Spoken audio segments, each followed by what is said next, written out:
Lisa Copeland, and I want to invite you to my show, The Big Sell. Are you ready to stop being a small player in a big world? Are you ready to decommoditize your business? Are you ready to stand aside from the competition? Join me every week on The Big Sell.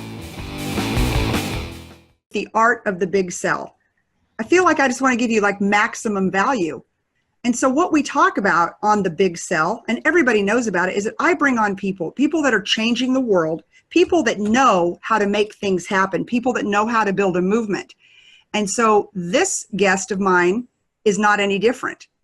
This guest of mine, Kyle Brost, he is the founder of the Spark Policy Institute. And he's so interesting in the things he's got going on. And he's kind of a young guy too. And I'm anxious to jump into it. So Kyle, are you out there with us? I am. I'm right here. Okay, great. Well, I want you to tell us about the Spark Policy Institute. I was reading your website, which is KyleBrost, BROST.com, which we will post.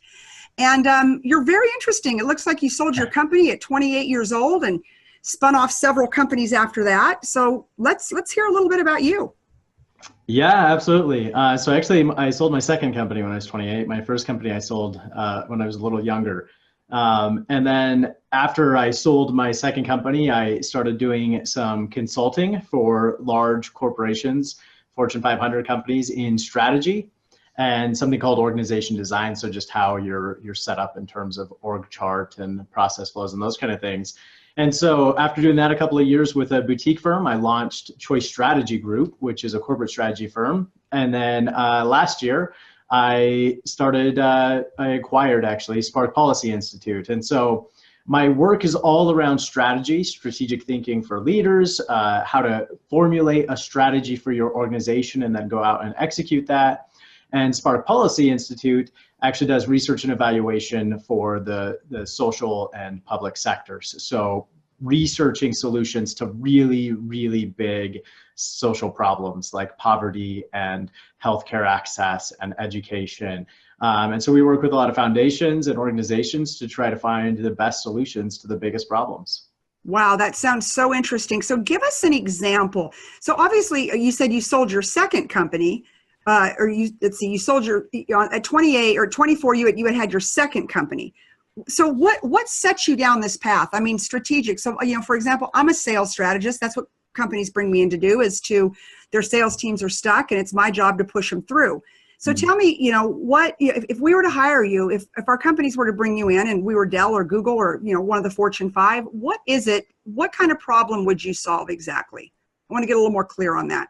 Yeah, so if it's a company like Dell or Google or somebody like that, it would probably be a market-based solution. So we would explore how they're going to market with products. A lot of times when it's a really large company like that, they have some new product or new market they're trying to get into. So a segment of the population that maybe isn't really bought into their products or using it. And so we would help them explore, how do you get to that market? What's the kind of product, the kind of service? How do you align the resources within your organization to actually get buy-in and engagement from potential customers? And how do you do it in a very socially responsible way? So we believe that being socially responsible produces the best outcomes in terms of impact, positive impact, as well as profitability. And so all of our efforts focus on how do we create impact and profitability. And so we would research, we would explore, we would come up with solutions and options, and we would facilitate that process for the organization to identify, how do I take this product or this service into this market in a way that has a positive impact and produces profitability. And so we are the experts. We go collect the data. We figure out what data needs to be collected. We analyze that. We synthesize it. We compile it and put it into really executable ideas and concepts. And then we help the organization figure out from their very individual standpoint, how do we now execute or deliver on this idea or concept? So I love what you said about social impact, because my new book, The Art of the Big Sell, what we talk about really, especially with millennial buyers, and they're going to be so important, they are already, but in many, many segments of the economy. And what we know from our research is, to your point, and you're onto something, is the fact that especially this millennial consumer, they want double bang for their buck. Not only do they want a fantastic purpose-driven product and company, but they want to know that it's almost double duty with their money, that their participation with the company creates big social impact. So it sounds like that's what your company does. You help companies come up with what that social plan would be. Yeah, absolutely. So we do a lot of work in corporate social responsibility, which is kind of reverse engineering how you're going to have a social impact once you already have a really established business. But we also do a lot of work on the front end that says, if I'm just getting out there, how can I do this in a really responsible and effective way? And to your point, yeah, it's becoming more and more important to more and more consumers that the organizations they work with and that the products and services that they buy are not just high quality products and services, but that they are built and manufactured and distributed and created in a way that actually has a positive impact versus, some negative impact on society or the environment or all of these other areas that run that risk. So when do you think that mind shift, that paradigm shift started with the consumers? I'm a little bit older than you are, and so it's not always been about do what's good, do what's great. It's about, Americans are such consumers, and we want what we want when we want it. But there's definitely been a mind shift. When do you think that started and why? Well, so I think it's been happening for a long time. So you can go clear back to the 50s and see evidence of this kind of shift with books like The Jungle that talk about how we can't just be profit driven, and that's a really extreme example of, look, you can't just you can't harm people in terms of creating profitability. But I think that's kind of the impetus, the start of it, that very initial statement that says, look, we're not going to hurt people when we make profit. And then it has kind of evolved over time to say, well, that's not good enough. And now over the last probably 15 to 20 years has been this really big spike where I think the big shift has been in investors of organizations. So you have what's called the activist investor. You have an investor in an organization who's not just taking their dividend and being happy with the shares that they have, but they're actually speaking up and saying, no, if I'm going to own part of this company, I want a voice and I want to be able to talk about what's happening. And so you've seen these massive collapses, like Enron and stuff. And I think that all of that is culminating to people saying, well, let's get on top of this much earlier versus watching these really bad things happen. And then it kind of, you start with this, let's avoid really bad things. And it morphs into this, well, there's probably a better way. Rather than just avoiding bad things, let's actually produce good things as part of this effort. So I think it's been happening for a really long time, but I think we've seen this big spike over the last 15 to 20 years where people have gotten much more engaged in it. And I think it correlates with technology, having much more access to people and to organizations and getting a voice out there, having bigger audiences for the average consumer. So it's hard to have, sway and power when your audience is just your neighborhood or your close friends. But now with social media and technology, anybody can have a really big audience, and that forces organizations and corporations to be more mindful of how they approach things. So if you had to name the top 5 companies just off the top of your head that you think not only produce an excellent product, but have really, truly have great social impact, who would those 5 companies be? Well, the first one that comes to mind is probably one that not a lot of people have heard of, but it's a company called Holmen, and they're out of, I think, Denmark. But they manufacture wood products, so like cardboard boxes and paper products, and that tends to be from an environmental standpoint, which I'm not necessarily an environmentalist, but from an environmental standpoint, wood products are an easy target, right? Because you're chopping down forests and destroying habitat and those kind of things. But Holmen does all of that. But they took a different approach. Rather than buying trees and then leaving the land and letting somebody else worry about it, Holmen about 25 years ago started actually buying their own land. And so they only harvest trees from land that they own, and they have a policy in place that says they will replenish more every year than they actually harvest, which is a really smart business decision. Yeah. Because you've created a sustainable product now. Literally, your product will sustain and you'll always have something to harvest if you're always planting more. And it has to drive the cost down because they're not having to pay other people to harvest their trees. And so yeah. I would think just from a profitability standpoint, that's a smart move. Well, and that's the point, right? Is we really work with organizations to find what is the smart move for your organization. So that's a really good example. I think Unilever has some stuff out there that is pretty fascinating that they're doing in terms of using market-based solutions to help poverty. So they're, you know, trying to provide jobs. They're, you talk about women. One of their efforts in Africa has been to provide employment to women so they can actually distribute Unilever products like soaps and things and get commission for distributing and selling those. And so I think Unilever is probably up there. Surprisingly, there's, you know, some really cool foundations that are doing a lot of great work, like Walton Family Foundation, which people might not assume. You know, Walton Family associated with Walmart might not assume they're doing really amazing things, but they're doing some really cool stuff in terms of fisheries and making sure that not only do the economies where people are, you know, harvesting fish benefit from that harvest, but that they're creating a sustainable way of doing it. There's actually, I mean, when you get into it, there are a lot of really, really amazing things happening in the corporate space as well as the foundation space in terms of doing it the right way. So what does your company do? So tell me, you know, obviously if this is what you do and it's what you sell, what is your passion? What is the one thing, the legacy that you want to leave and your company wants to leave behind and on this earth and be known for above and beyond, you know, just what you do? So our big piece is that we don't just go out and research the problems. We want to give people tools to do it themselves. So we are really focused on what we call capacity building. On the corporate sector, it's called capability building. But our focus is really not on, you know, tooting our own horn and saying, hey, we can find solutions to really big, complex problems, but actually taking it a step further and saying, we'll actually give you the tools and the skills and the capability and capacity to solve those problems on your own. So our legacy would be not that we solved some great big problem, but that we gave other people tools to solve problems that will surface in the future. Because you're never going to solve every problem and live in utopia. Right. There's always going to be new things. And so giving those tools and capability to other people is really big. And that's for me personally. I mean, I do a lot of executive coaching and it's all around strategic thinking and giving people tools on how to make strategic, wise decisions in some of the most challenging and dynamic circumstances. And so it also gives your company and other companies, you know, the ability to scale, right? Yeah. I mean, if everybody was waiting on somebody else to do it, then I don't think things happen as quickly. So when you know, when you teach somebody how to solve their own problem, you know, I would think that their income and their company can expand and scale so much faster than counting on somebody else or outsourcing that. So I think that's brilliant. And so Kyle, going to your website, you know, one of your quotes is, I turn individuals and leaders into strategists and change makers. How did you come up with that?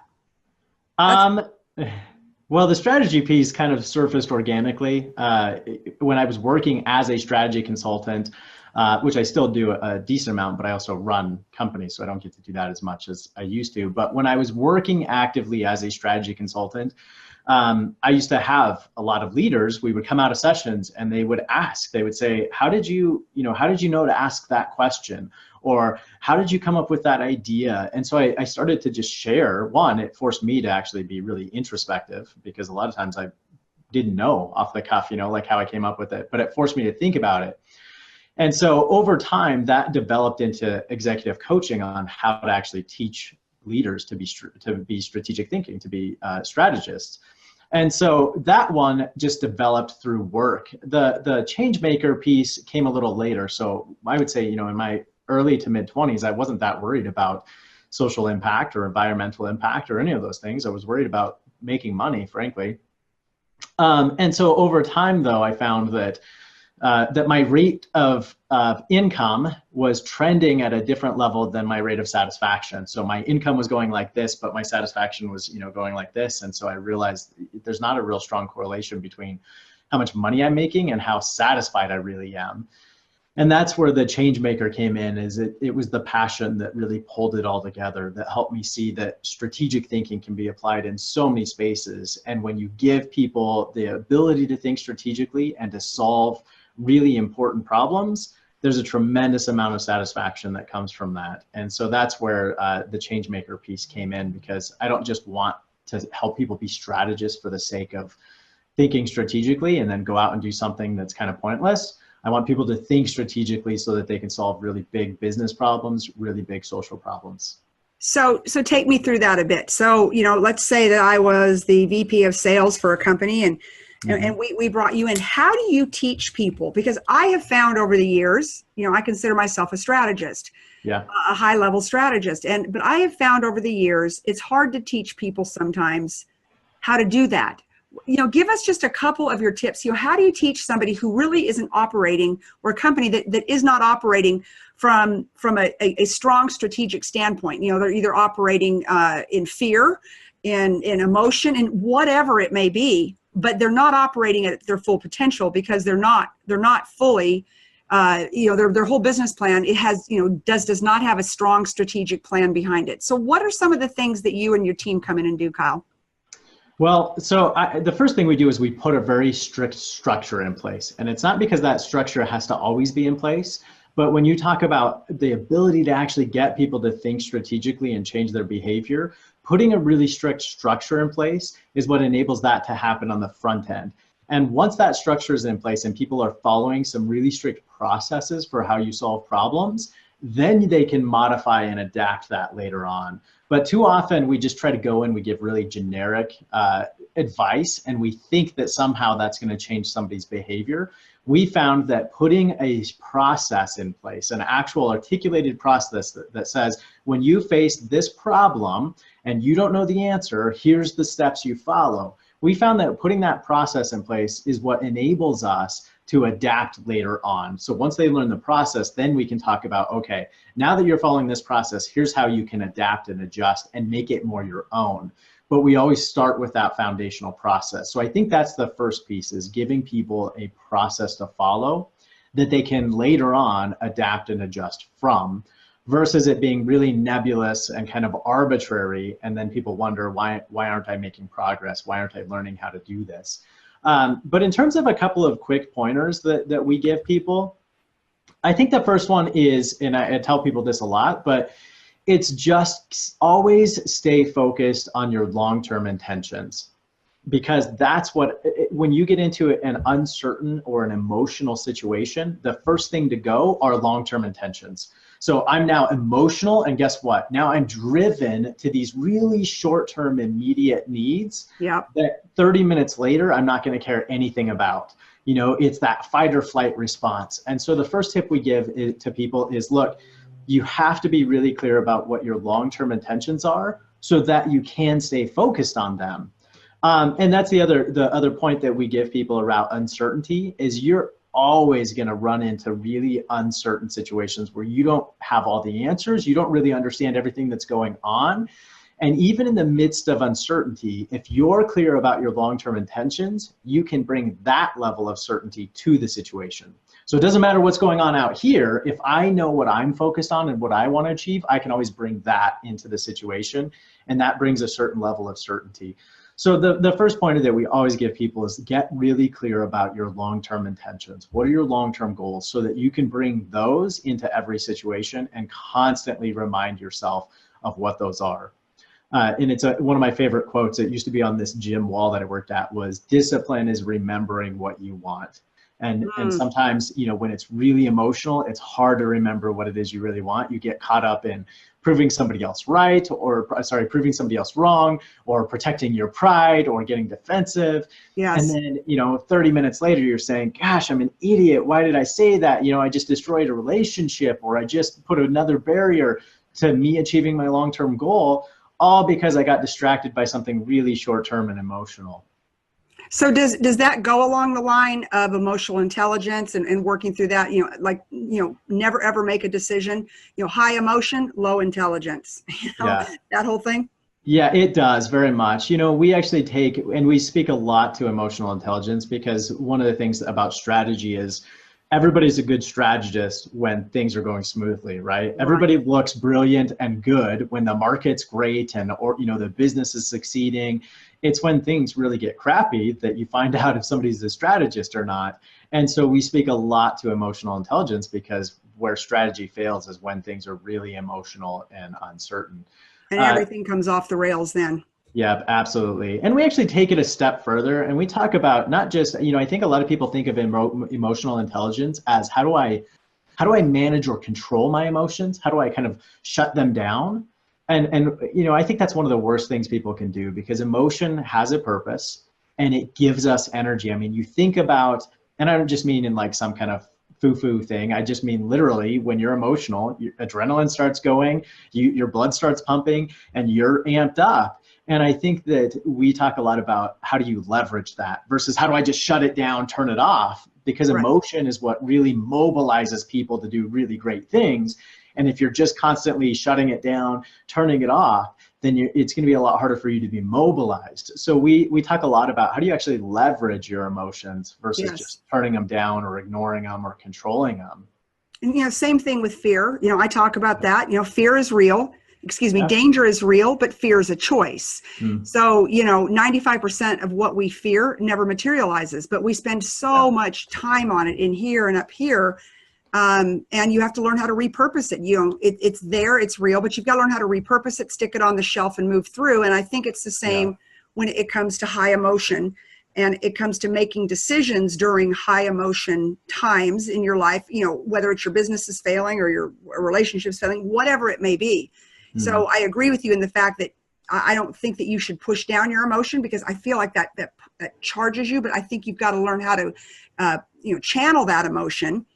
And then also learn to sometimes walk away for a little while and just let it settle down and then come back to the table. I know that I've had to do that in some big negotiating things I've done over the years. It's just when it tends to get pretty boiled, it's just better for everyone to set the pen down at the table, walk away for a little while and come back again, you know? Absolutely, yeah. And I think that is one of the most powerful tools that I think get ignored so often. There's an incredible amount of power in simply walking away from a situation. Oh, yes. I mean, you think of, even in a really intense negotiation, the amount of power you have when you set your pen down and you stand up and say, I'm going to walk away for a few minutes and watch 4 days in my case. And watch how everybody else reacts at the table because you've just taken control of that situation and there's nothing anybody can do at that moment. You're the one that's fully in control. And so we talk a lot about that. There are very few decisions that have to be made in that moment. Most of them can wait, to your point, you know, 5 minutes or a few days even, or, you know, much longer. And so that's one of the pieces of advice we give a lot of people is, man, exert your power by simply walking away from it. Walking away because you have totally, at that point, I don't care who's winning, you have shifted the power. You've changed the conversation and it's now gone onto your terms because it's when you return. And that's one of the things I teach, you know, in negotiation, the first one who speaks loses. And when it gets highly charged, set it down, walk away because you have now taken, I don't care if you're at the bottom of the conversation, you've now taken control because they can't move forward without you. And they know it. I mean, you watch their faces and they know it. And the other thing is you come back with even more power because you've been able to process. Think about it. And so that is all, you know, that is one of the best recommendations we give to people is when it's highly emotional and it's uncertain. And negotiations are emotional. You know, one of mine was selling a company, you know, so not only, you know, it's personal, right? And, you know, and so many times, you know, people don't realize too, that so much of what we do, especially at our level, at high level entrepreneur, because why we do what we do is because we're passionate and we're smart people and all of that. But, you know, it gets personal sometimes. And so I learned that a lot of years ago too. The minute it gets personal, set it down, walk away, bolt your head back on, and then come back to it. And not only have you taken control of the conversation, of the situation, but then the other party starts thinking, oh boy, what is she going to come back with now? You know? And so, I'm glad to see that we're on the same page. So as we wrap things up, tell people, you know, how can they get a hold of you? You know, do you have a book or a course or something coming out that? I do actually. Yeah, I do. So there's one that'll be released and it's actually all free. It'll be on my website called Escalate. It should be up in the next 2 to 3 weeks at the most. And it's all about— I'll actually post that just so you know, so everybody can find that. Perfect. And so it's all about getting unstuck and building momentum. And so the kind of core principle to Escalate is that most people approach a problem at the high level and they find that they can't do that and they de-escalate. They say, well, I couldn't give this much effort, but maybe I can give this much effort. And when that doesn't work, they say, well, maybe I can give this much effort. And they're constantly weakening their ability to actually achieve the goal. And so we flip that on its head, and we give you tools, I give you tools that say start at the easiest piece and constantly build into more powerful ways of doing it rather than de-escalating. You want to escalate your effort. I mean, if you're trying to go to the Olympics, you would never say, well, training an hour a day didn't work. Maybe I should train 15 minutes. You Right. escalate it, right? And you would say, an hour didn't work. I'm going to have to do 2 or 3 hours, right? But in our own personal goals, for some reason, we constantly de-escalate and we give weaker and weaker effort. And so what you I think it's because of two things, don't you? I think it's because we're two things. I think we're either operating in fear, or we had a setback of some sort, and so now we're discouraged, and then we start doubting ourselves. Do you agree with that? I absolutely agree with it. And so the escalate process is I mentioned up front that I like to give strict processes up front that people can learn. And then once they know that process, modify and adapt later on. And so this is actually a strict process that if you're stuck in working toward a goal and you need to build momentum, this process will get you unstuck. And then you can modify and adapt from that process as you learn it. But that'll be free here in the next couple of weeks. And then I have the art of strategic reaction, which really speaks to the emotional intelligence piece and how to think strategically in really uncertain and emotional situations. And that course is a paid for course, and it'll be coming out here in about 4 to 6 weeks. Well, that sounds very exciting. So how much time do you spend on coaching executives and, working on the courses and things like that versus, running your companies? Because you sound like you're a really busy guy. You've got 3 companies and you've got this other side business. And so what does that look like for you? Well, I mean, fortunately, I have really great teams in place. And so I'm not doing this there's no way I could do it on my own. And so Spark Policy Institute, Choice Strategy Group, they have employees and directors and people who really help manage those businesses. So the investment from me, time investment from me is a lot smaller. So I dedicate quite a bit of my time to the strategic thinking, executive coaching, and these courses, probably 40% of my time right now. And then the other 60% is on my businesses that staff and employees and clients need me. So yeah, well, it sounds like you have a passion not only for business but for people itself, and it looks to me like you have truly built a movement of your own. Thank you. Within your organizations and just what your strategy is, and I think that's great. So how can people find you? We are going to post your website. Are you social media, or what's the best way to connect with you if they're looking to hire you or your company for your services? Yeah, so my personal website's a great place. My biggest following is on Instagram. So if you just want to stay in touch and kind of see what's happening from day to day, it's just at Kyle Brost for Instagram. And then I have a Facebook page, which is Kyle Brost, the Facebook page. And so those are both great places. I try to stay pretty connected to people. So if you shoot me messages there, I will try to respond, within 24 to 48 hours. And then on my website's my email address. I'm pretty accessible. So you shouldn't feel like it's hard to get in touch with me. That's for sure. Well, Kyle, I thoroughly appreciate our conversation today. And just, I love to talk to like-minded people. I love to talk to people that are on the same page. And really, at the end of the day, I think people like you and me, not only are we're out to make the world a better place. And I think that gives us just as much fulfillment as the paycheck does. Absolutely. Thanks so much. I enjoyed it. Thank you. Okay. And everybody, I want to thank everybody for tuning into my podcast, The Art of the Big Sell. And I'm going to have all of Kyle's information posted on both Facebook and on the website so that you can find out how to connect with Kyle and get that free course. That sounds amazing to me. All right, everybody. Thanks so much.